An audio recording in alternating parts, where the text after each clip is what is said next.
Let's take a quick pause. I want to ask you a serious question. What are you feeding your mind right now? If it's social media, are you tired of doom scrolling through the angry comment sections and political rants yet?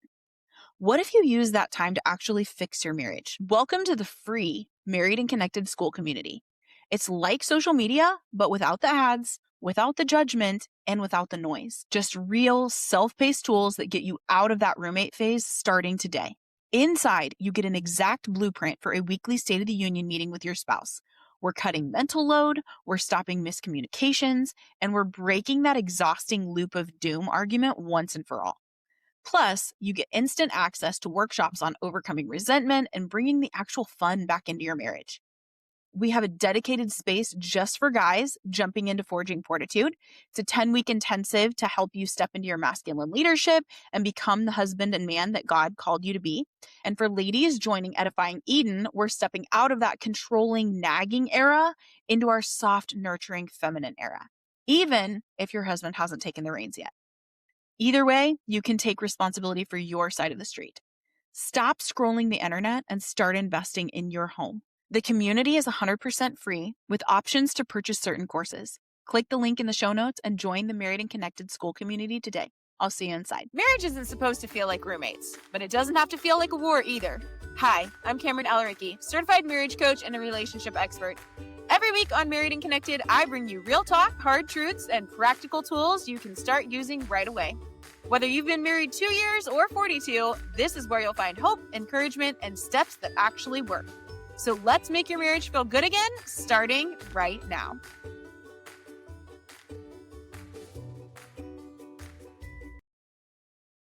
Hey friend, welcome back to another episode of the Married and Connected podcast. I am Kameran Thompson-Alaricki, your host. And this week we are diving into something that I don't really talk about a lot on this podcast, but may start talking about it more because it is that important. Now, before we get too deep in this, my podcast really isn't one of those that you want to listen to around a lot of little kids anyways. But this topic is definitely one that is not safe for small ears. So if you are listening to this right now and you are 30-something, 40-something, married, kids, juggling the house, the dog, the jobs, the endless to-do list, all the things, and somewhere in all that beautiful chaos, the desire that you once had for your spouse, the passion that you were just turned on by them all the time isn't necessarily gone forever, but you feel like it's buried under all the soccer schedules and the laundry mountains and the exhaustion that just makes you crawl into bed thinking, thank God the day is done. And now you feel more like roommates raising kids than lovers. That is what I want to talk to you about this week. That is where we're headed with this.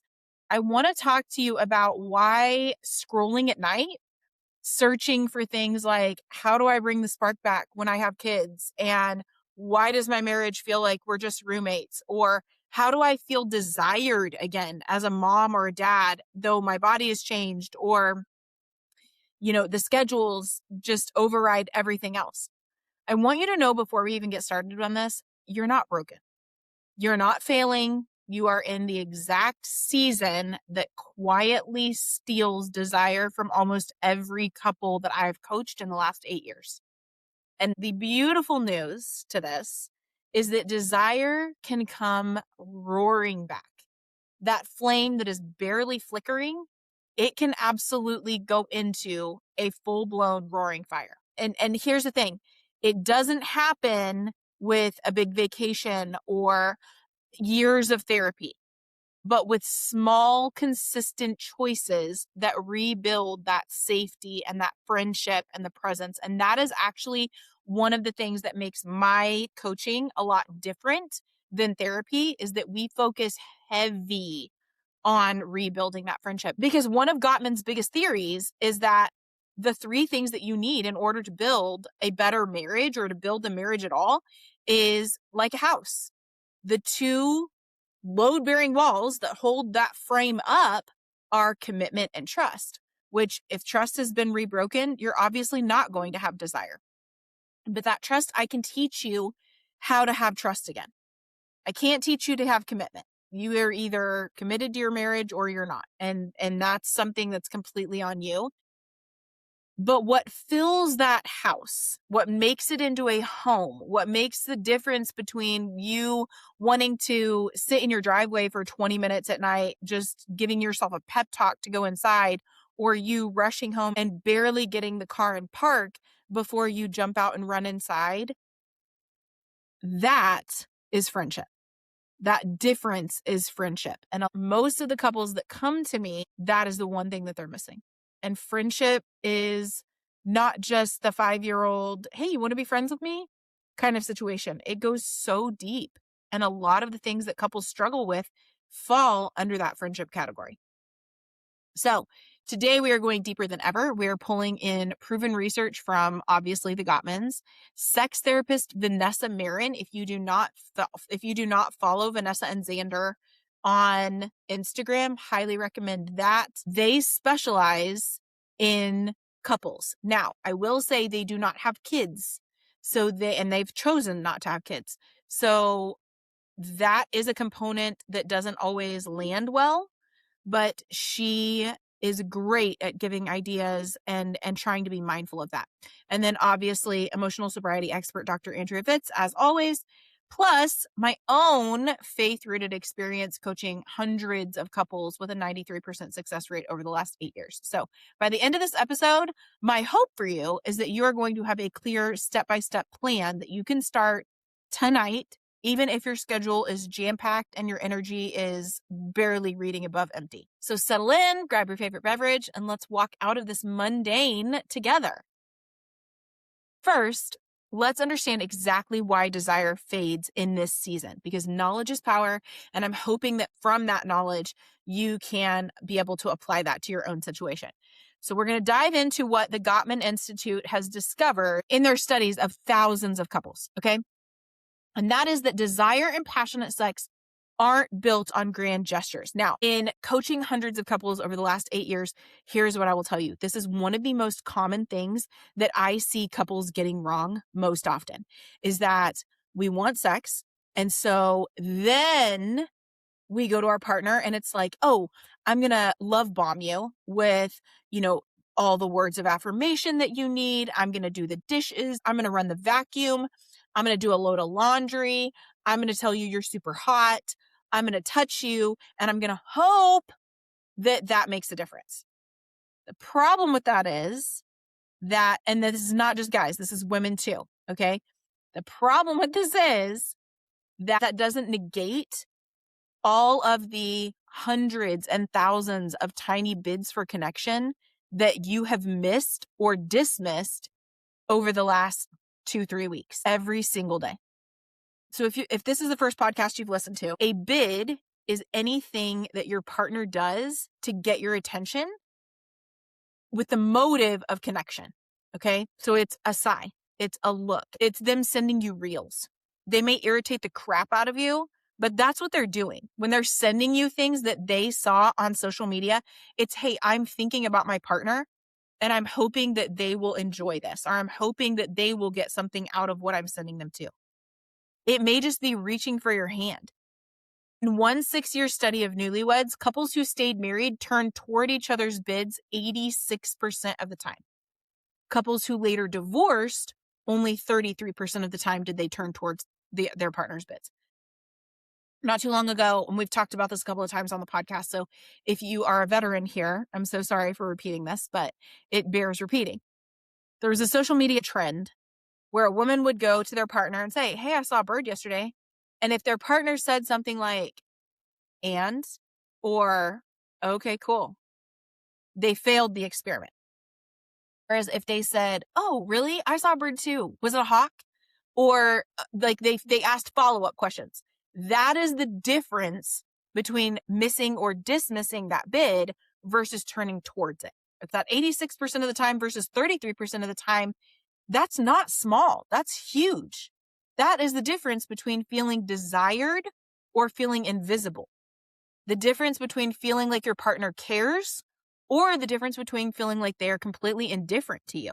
And this is something else that we get wrong, is that we think that the opposite of love is hate. It's not. The opposite of love is indifference. So when you stop turning towards your partner's bids, because most likely you did at least 86% of the time when you were dating, once you get married and you think, well, I already got him, so I don't really need to pursue this anymore. I don't need to try anymore. I don't need to put in that effort that I used to. When you were dating, you were setting the expectation, friend. So now you have failed on that expectation and your partner feels left out. They feel let down. They feel like they were duped or tricked. This is the difference. So when they start feeling invisible, that is when the quality of your friendship goes away. And that quality of your friendship is the single biggest predictor of sexual satisfaction. So what we're looking at here is that when you turn towards your partner's bids, when you care, I don't know why, but I feel like over the last, I'm going to say since COVID, one of the trends that I have seen in a negative way is that people care less in their marriages. It's like it's harder for people to care.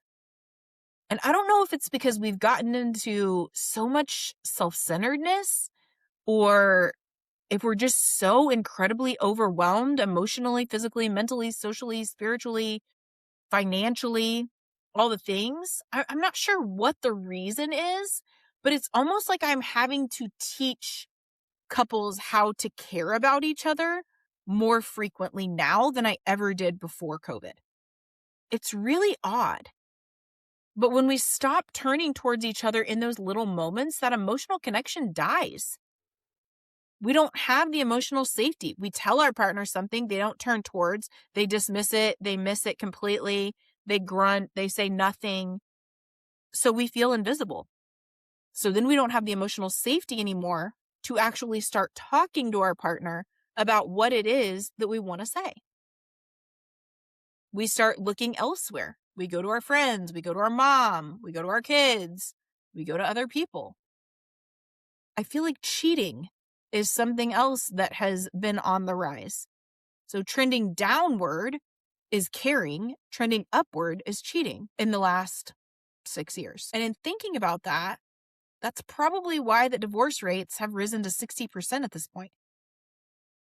When we stop turning toward each other in those little moments, not only does the emotional connection die, but the desire dies right behind it. Dr. Andrea Vitz, who has coached me, my marriage, she's an emotional sobriety expert. She's a relationship coach whose work I heavily lean on. She's been on the show several times and will be several more in the future. She takes it even further. She teaches that emotional reactivity, snapping, withdrawing, getting flooded when life gets hard, blocks the presence and safety that your marriage needs. So without that emotional sobriety, that level-headed, grounded state, desire doesn't have a safe place to land. You can't feel wanted when one or both of you are constantly in fight or flight mode. Vanessa Marin, who is the licensed sex therapist that I was talking about before, she's helped thousands reignite their sex lives. And she says that the biggest myth that we believe is I'll feel desire when life slows down or when the mood strikes. Most of us, especially moms and dads with kids, have responsive desire. When we have that idea of I'll feel desire when the mood strikes, that is a spontaneous desire. And once we have kids, a lot of times our desire shifts. We don't have a spontaneous desire anymore. We have a responsive desire. So it shows up after we start connecting. We have to create the conditions for that on purpose. And as we talk about on the podcast all the time, it takes intention. The thing about it is that God never designed marriage to lose its fire. Look at Song of Solomon. There is an entire chapter of the Bible dedicated to sex for this reason. 1 Corinthians 7 reminds us that our bodies belong to each other, but that belonging thrives when the heart and friendship come first. The mundane doesn't get the final word, and we have to change that. So in order to do that, of course, I'm going to give you some tools. The first tool I've got is the eye-to-eye reset. Now, this is Gottman approved and absolutely life-changing. Love this one. Every single day for 20 minutes, put your phones away. Sit facing each other, kneecap to kneecap if you can, and do this. For the first couple of minutes, I just want you to make eye contact. No talking. You're just going to stare into each other's eyes. For most couples, this is going to be very uncomfortable and awkward. But it's important because most couples haven't truly seen each other in years. You walk into a room, you don't acknowledge that they're there, you just walk past, or it's a hey, how you doing? Your ship's passing in the night. This tool alone starts rebuilding that emotional bank account that the Gottmans talk about all the time. It's amazing when you look at your partner, just looking into their eyes. It's amazing what you can start to feel just with the energy that is passing between you. Now, after that, so that's going to take like 1 to 3 minutes. All right. Now, for the next 10, 15 minutes, I want you to start taking turns answering this question. What is one thing that your partner did that made you feel seen or loved that day? And I want you to be ridiculously specific. Not, well, you were a good parent. I want you to say something like, the way that you calmed our 5-year-old down during that meltdown at dinner, I felt so supported. When you jumped in, when the 16-year-old mouthed off and was disrespectful, the way that you had my back, that was hot. That made me feel like you were being such a great leader in our family, like you were teaching him how to be a man, that you were teaching him what respect looks like, that you were teaching him that talking to women like that, much less his mother, is not okay. And I felt so supported by you. The way that you had my back and didn't negate the way that I was parenting this situation, that was amazing. Now, I realize all 3 of those examples are on parenting. It can be anything. It can be the way that you jumped in when I had a flat tire, or when that bill needed paid, or when we got that email that needed to be addressed and you just took care of it. That was incredibly helpful. And it took so much off my plate. I'll give you an example. One of the couples that I've been working with, last week, we were in a session and she was struggling. She had a horrible day. She's very, very pregnant and she was just struggling. And they have rental properties. And one of their renters had sent a text in the middle of our session that was like, hey, I can't remember what happened. Like the electricity went out, or a breaker box was, I don't know, something happened. And she was like, it's just too much. She starts crying. And this is all he did. He turned to her and he was like, hey, it's okay. I'll take care of it. And immediately you could just see her shoulders relaxed. It was like she hadn't exhaled all day until that moment. That's all he did. He just said, it's okay. I'll take care of it. And she knew that he would as soon as they got off the call with me. And at that point, she was able to breathe again. It's those kinds of things. Now, when they're going back and forth answering this question, that would be something that she said. When you told me that you would take care of it and I knew that you would and I wouldn't have to ask again, it was like I felt like I could breathe again. Thank you so much for being so supportive and for always being the leader and for always having my back. That would be the kind of ridiculous specificity that I'm talking about. Okay. Now, for the rest of that time, pray together. I know that for a lot of you, maybe you don't have a specific faith, but what I will tell you is that as a believer in Jesus Christ, if you have not read Revelation in the Bible, just read, like right now, I would encourage you just to read Matthew, Mark, Luke, and John, and Revelation. Just those. Just those. And see what's happening in the world. Compare it to what's happening in the world. What I will also tell you is couples who pray together out loud, couples who pray together have a less than 1% chance of divorce.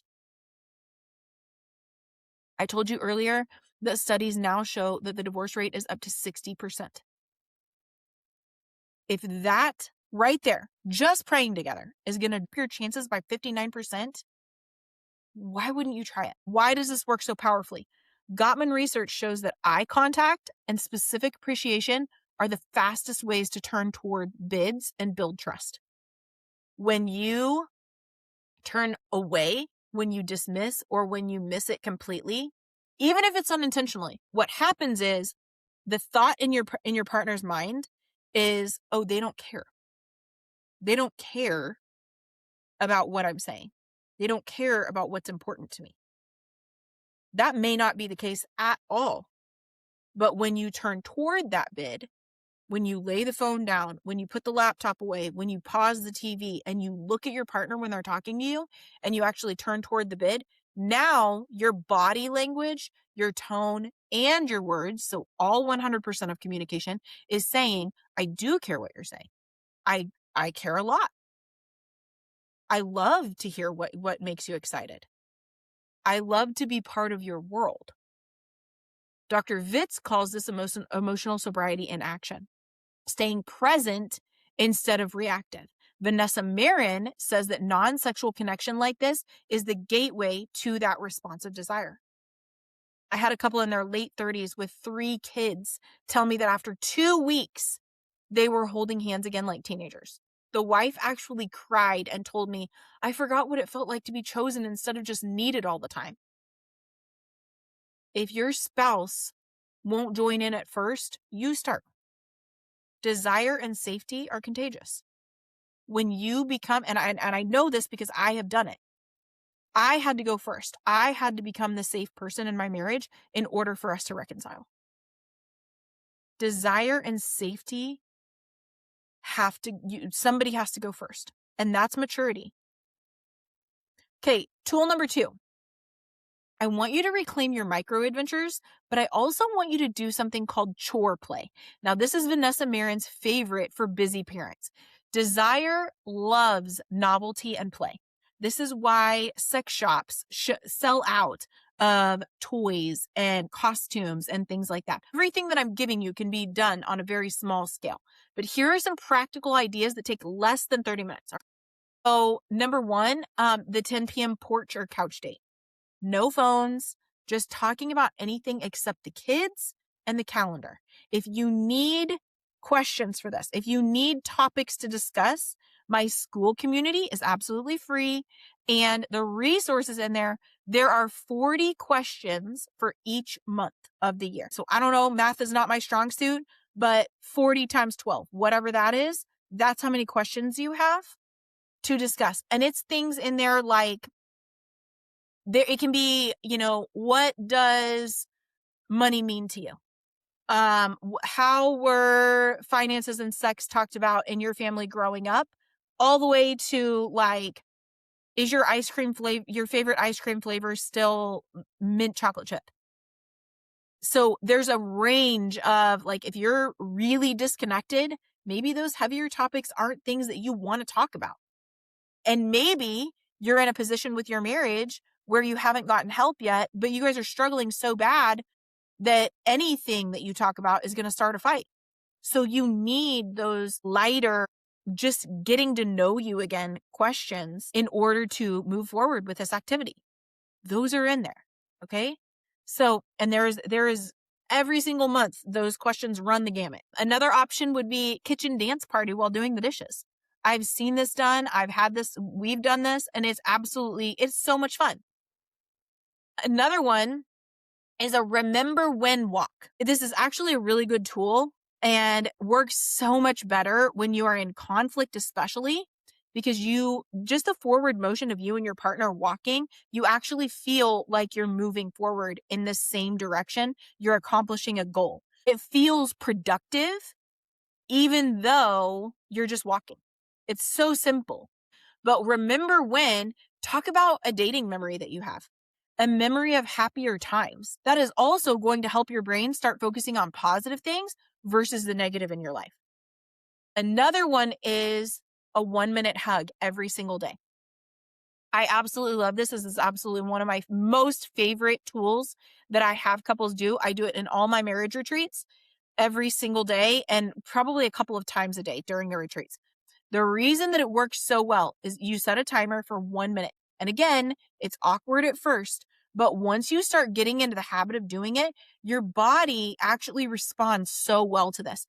It lowers cortisol, which is the stress hormone. It increases oxytocin, which is the happy love bonding hormone. It increases serotonin, which is what you need to sleep well at night. It's all of these, like all of the dopamine receptors, everything is higher.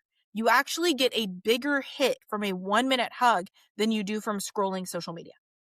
So this right here, these 1-minute hugs every single day help you reconnect. They help build trust. They help you feel safer. Your nervous system actually starts to calm down. It starts to get you out of that fight or flight mode, and it starts getting you into that parasympathetic state where your partner feels safe again for you. I absolutely recommend the 1-minute hug for every single couple every single day. Whether you are struggling or whether you are doing great in your marriage, this is a tool that I absolutely recommend. And here's Vanessa Marin's game-changing tip that she calls chore play. Turn everyday chores into foreplay. If your partner handles bedtime or folds the laundry without being asked, that mental load relief creates space for desire, especially for women who carry so much. Sex for women is mental. Sex for men is visual. So when your woman is laying there like a bump on a log and you're like, she is not into this, it's because she's carrying the weight of the world in her mind. You have to shut the mind off first before she's ever going to be able to have that space for true desire.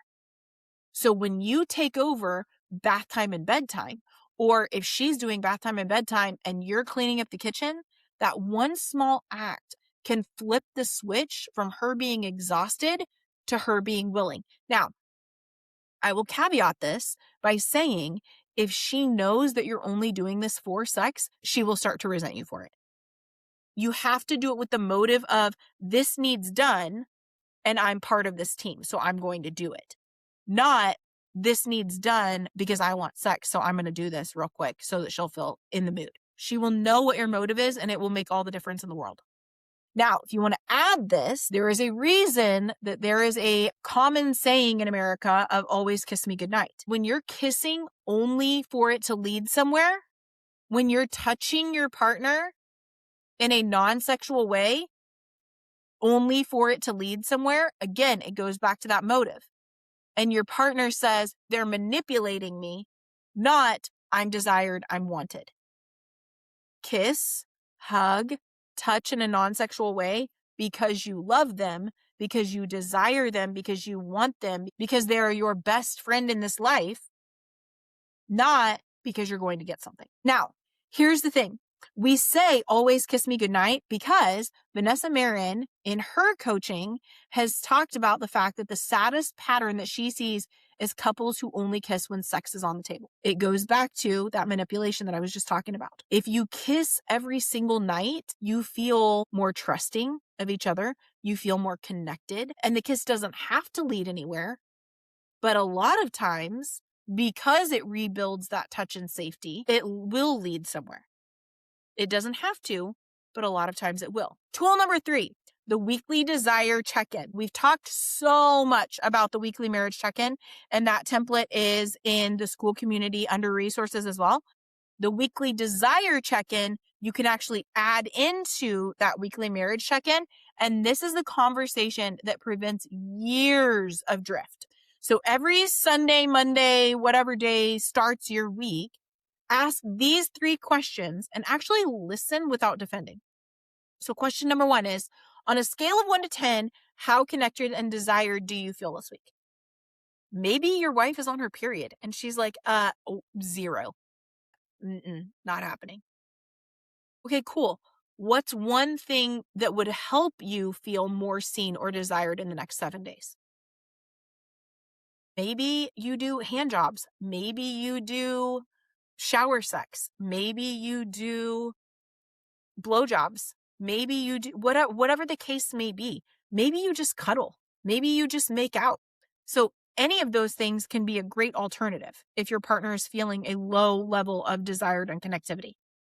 Maybe you just sit and have more face-to-face conversation than you normally do. Third question is there anything I've done, even unintentionally, that made you feel distant? This is really important because it helps us grow together. It helps us learn each other. So that best friend energy That's how you're going to show up. You're learning about your best friend, what makes them tick, because what you think and feel and what makes you feel distant isn't going to be the same thing as what they think and feel and what makes them feel distant. And then pray together. This is pure Gottman. Turning toward bids instead of away. It builds that emotional safety that Dr. Vitz says is required for real presence, and it gives your partner permission to share what they actually need, which is exactly how responsive desire gets activated. Okay? Now, tool number 4, the responsive desire practice, and we're going to do a 7-day reset challenge. So putting all of this together.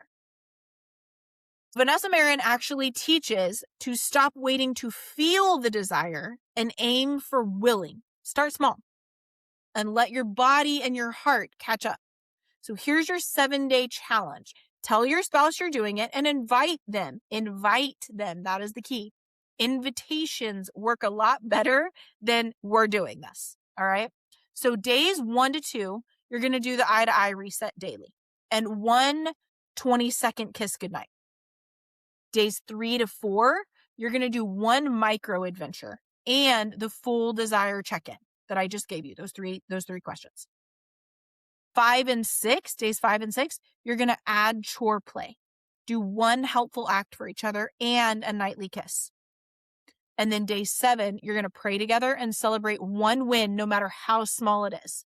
Celebrating the small wins is arguably more important than celebrating the big ones in life. I have watched couples go from we haven't had sex in over a year to we feel like newlyweds again, using these exact steps. Now, here is something that I will also add. Sex and intimacy are not the same thing. Anybody can have sex. Anybody. People do this all the time, where you meet someone, you have sex with them on night 1. That's not intimacy. Intimacy is deeper. That is where you get connection that you are looking for. That's the whole reason that you want the sex in the first place, is for that connection. And a lot of people, especially if you have an insecure attachment style, you are looking for that connection, you are having sex, and that's why you wake up the next morning feeling empty. That's why in your marriage, sex feels like a chore, or why sex doesn't feel as fulfilling as you think it should. Because you're missing the intimacy of that. You cannot have the intimacy unless you have emotional safety, connection, and you feel like your partner always has your back. That's why people who cheat, the sex isn't fulfilling. It's a cheap thrill, and then they feel like absolute garbage because they know that they've hurt their partner. There's no intimacy there. That deeper faith layer, that deeper, I know you, I love you unconditionally, I'm always going to have your back, that trust, that is the intimacy that you get when you have connected all those other 3 spaces before. We've talked about it on the podcast a lot, it's playing baseball. First space is emotional safety. Can your partner come to you and talk to you about anything in the world and you don't dismiss them, get defensive, be childish? There's no fight that escalates out of it. Second base is connection. Do you know your partner? Do you know them for who they are now, not who they were when you were dating? And then third base is emotional intimacy. Do you have their back no matter what? Can they trust that what you say you're going to do or what you've said to them is the truth? That you are going to do it, that you're going to fulfill that. Now, let me speak directly to the spiritual side, because this is where most advice stops short. God designed desire as part of a covenant love. You create a covenant between yourselves and God the day that you get married. You're not just promising your wife to provide and protect. You're not just promising your husband to be soft and to respect him and to be the leader. You're also promising God to take care of each other. And this is what makes me different than every other coach, because of how deep we go when we are coaching together. When reactivity or disconnection creeps in, we're actually letting something steal the testimony of our marriage. We are idolizing a schedule, the imaginary medal of honor that we get from being busier than everybody else. Our phones. We're idolizing those things over our marriage. But when we practice emotional sobriety, when we turn towards each other, when we create space for responsive connection, we're aligning with how Christ loves the church. Fully present, pursuing, forgiving, intentionality. I have seen prayer over these small intentional practices move mountains. When you pray together, Jesus awakened the desire that you designed for us. He answers. I have seen it more times than I can count. For some of you who are out there listening, the thought that is reverberating in your brain is, what if my spouse won't participate? Start anyway. Your consistent presence and non-reactivity will speak louder than your words. I have seen and experienced in my own home a reluctant partner that comes around in 10 to 14 days. For some of you, that thought that's reverberating is, well, what if my desire feels completely dead? That's okay. Responsive desire means that we start with connection first. The Gottmans and Vanessa have both said that it can come back even after years. I will also say you may need to get your hormones checked. I am not a huge fan of Western medicine. I will always and forever recommend functional or holistic medicine over Western medicine. If you need a good doctor, a good hormone doctor, there is a doctor online. Her name is Dr. Renee Wellenstein. Wellenstein. I don't know how to say her last name, but it's Wellenstein. Dr. Renee Wellenstein. She has a podcast. She is also great, and she is a double board certified OBGYN. She will do this for you. She will test the right hormones. Now, for some of you, you might be thinking, I'm just too exhausted. These tools are tiny on purpose. 10, 15, 20 minutes tops. One kiss, one helpful chore. They compound. And here's the thing. For men who are listening, what you need to understand is that for women, especially if they have a responsive desire, women are like ovens, where men are like microwaves. It takes us a little bit longer to get heated up. That's why if you do 1 to 2 of these every single day, then you don't have to worry about preheating the oven on the day that you actually want to have sex. She's already preheated. You're good. And your marriage is a lot stronger because of that consistency. Even in seasons where life felt so heavy too. Raising our 2 boys, 1 teenager, 1 pre-K, running everything, running 2 companies, having a husband that's a pilot that's gone all the time, wondering if real connection would ever feel easy again. There were nights where I felt reactive and distant. But every time I went back to these practices, staying level-headed, turning towards my husband in the little moments, creating space instead of waiting for that mood to strike, God met us there. And the hundreds of couples that I have coached over the last 8 years have lived the same story. Here is the thing, friend. The mundane season doesn't get the final word. Desire absolutely can come back stronger, even if trust has been broken, even if your marriage feels like it is on its last dying leg. If it is that bad, get help. This is one of the things that I absolutely specialize in. Your marriage can feel alive and connected and passionate again, even with kids, no kids, jobs, the house, the dog, everything else pulling at you. Even if you feel like your marriage is too far gone, there is absolutely a 100% chance that your marriage can feel incredible and passionate, and like that fire has gone from a small candle flame to a roaring fire in an outdoor fire pit again. You were created for more than just surviving side by side. You were created to thrive together. And if this episode stirred something deep in you and you're thinking, I want personalized help to make this real in my marriage.